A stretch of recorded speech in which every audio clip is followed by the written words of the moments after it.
Rekam jejak Panji Gumilang, Dedengkot Ponpes Al Zaitun, dan deretan kontroversial yang memperbolehkan ikhwan dan akhwat.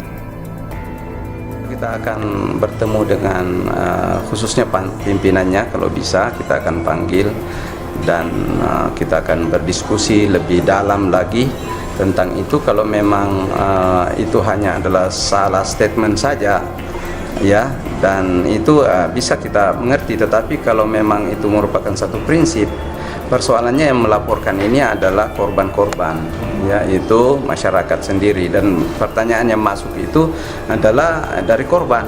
Jadi itu adalah kita jawab berdasarkan atas fakta yang ada saja. TKP yang ada di kediaman yang bersangkutan, kami ada mengumpulkan beberapa barang bukti, salah satunya ada kitab, kemudian ada pusaka-pusaka, kemudian jimat-jimat, serta ada alat kontrasepsi, dan saat ini masih kita amankan.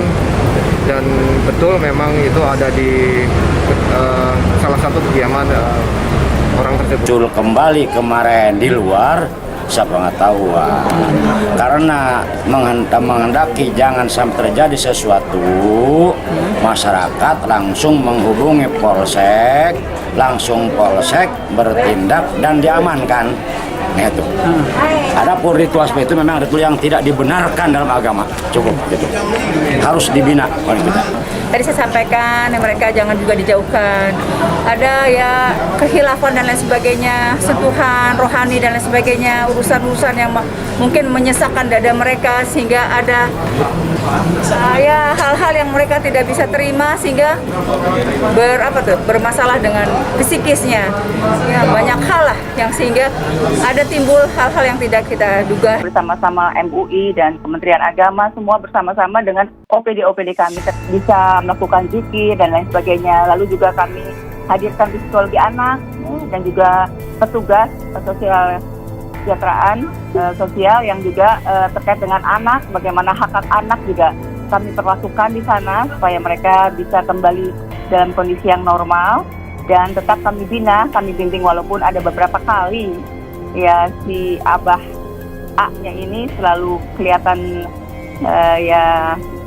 dampingi mereka, diawasi oleh TNI Polri, ya. Ada juga memang yang makan, dibacakan doa makan, mereka cuma bilang, hafal enggak? Tidak hafal, cuma bismillah saja, hayo. Tapi pelan-pelan diajari bagaimana cara sebelum makan membaca doa makan. Sebagian juga mereka melaksanakan sholat, benar sholatnya. Lalu juga mereka ada yang menyampaikan, kami nyesel karena kami awalnya tidak tahu mau dibawa ke kolam. Untuk ya dengan cara mereka ritual yang menyimpang itu. Hingga misalkan ada tokohnya ini kemudian mempengaruhi mereka dengan praktek-praktek beragama.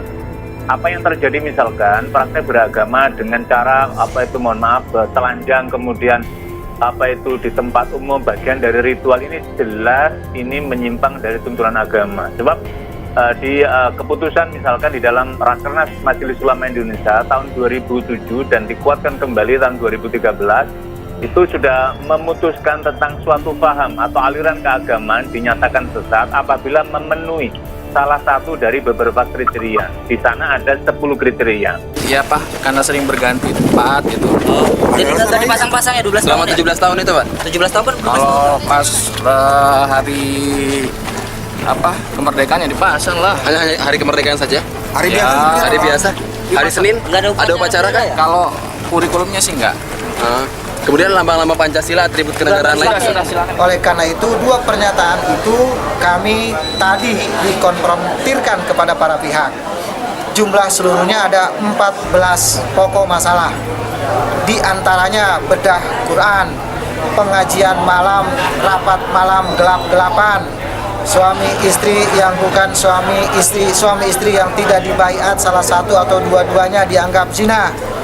Taman kanak-kanak mengajarkan tidak boleh salaman kepada orang tuanya, dan lain-lain. Jumlah semua ada 14. Terakhir ke-14 itu adalah di sekolahnya tidak ada bendera, lambang-lambang negara, dan lain-lain. Kontroversi Abdus Salam Rasidi Panji Gumilang atau kerap disapa Syekh Panji Gumilang merupakan seorang pimpinan sekaligus pendiri Pondok Pesantren Al Zaitun yang kini menjadi sorotan publik beberapa waktu belakangan ini. Sosok pimpinan Ponpes Al Zaitun, Panji Gumilang, menjadi perbincangan hangat di Indonesia karena terlibat sejumlah kontroversi. Kontroversi ini dimulai dari pelaksanaan sholat Idul Fitri yang jadi sorotan di Pondok Pesantren Panji Gumilang. Nama Ponpes Al Zaitun Indramayu mencuat pertama kalinya setelah pelaksanaan sholat Idul Fitri dengan mencampur jemaah pria dan wanita, hingga akhirnya terungkap berbagai hal yang mengejutkan dari sosok Panji Gumilang ini. Baru-baru ini pemimpin Ponpes Al Zaitun itu memiliki rencana untuk membangun gereja dan pesantren Kristen di Ponpes. Hal ini pun membuat masyarakat geger. Tak banyak yang tahu, ternyata sosok Panji Gumilang sendiri tak jauh dari skandal dan kontroversi. Simak di bawah ini. Seperti dirangkum TV1news.com dari berbagai sumber, berikut rekam jejak Panji Gumilang. Panji Gumilang lahir di Gresik pada 30 Juli 1946. Pria yang mengatakan Yahudi adalah keturunan Nabi ini mengaku pernah bertemu Presiden Soekarno saat masih duduk di bangku kelas 3 sekolah dasar. Panji Gumilang merupakan seorang alumni Pondok Modern Gontor yang melanjutkan pendidikan ke IAIN Syarif Hidayatullah jurusan sastra dan kemudian Islam, dan sampai aktif di organisasi kemahasiswaan. Panji Gumilang kemudian mendirikan Yayasan Pesantren Indonesia dan membangun Ponpes Al Zaitun. Bahkan Presiden B.J. Habibie hadir secara langsung pada peresmian Ponpes Al Zaitun pada 1999. Kontroversi Abdus Salam Rasidi Panji Gumilang atau kerap disapa Syekh Panji Gumilang merupakan seorang pimpinan sekaligus pendiri Pondok Pesantren Al Zaitun yang kini menjadi sorotan publik beberapa waktu belakangan ini. Sosok pimpinan Ponpes Al Zaitun, Panji Gumilang, menjadi perbincangan hangat di Indonesia karena terlibat sejumlah kontroversi. Kontroversi ini dimulai dari pelaksanaan sholat Idul Fitri yang jadi sorotan di Pondok Pesantren Panji Gumilang. Nama Ponpes Al Zaitun Indramayu mencuat pertama kalinya setelah pelaksanaan sholat Idul Fitri dengan mencampur jemaah pria dan wanita, hingga akhirnya terungkap berbagai hal yang mengejutkan dari sosok Panji Gumilang ini. Baru-baru ini pemimpin Ponpes Al Zaitun itu memiliki rencana untuk membangun gereja dan pesantren Kristen di Ponpes.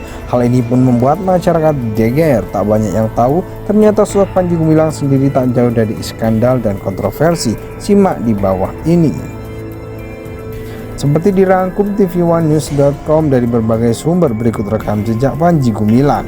Panji Gumilang lahir di Gresik pada 30 Juli 1946. Pria yang mengatakan Yahudi adalah keturunan Nabi ini mengaku pernah bertemu Presiden Soekarno saat masih duduk di bangku kelas 3 sekolah dasar.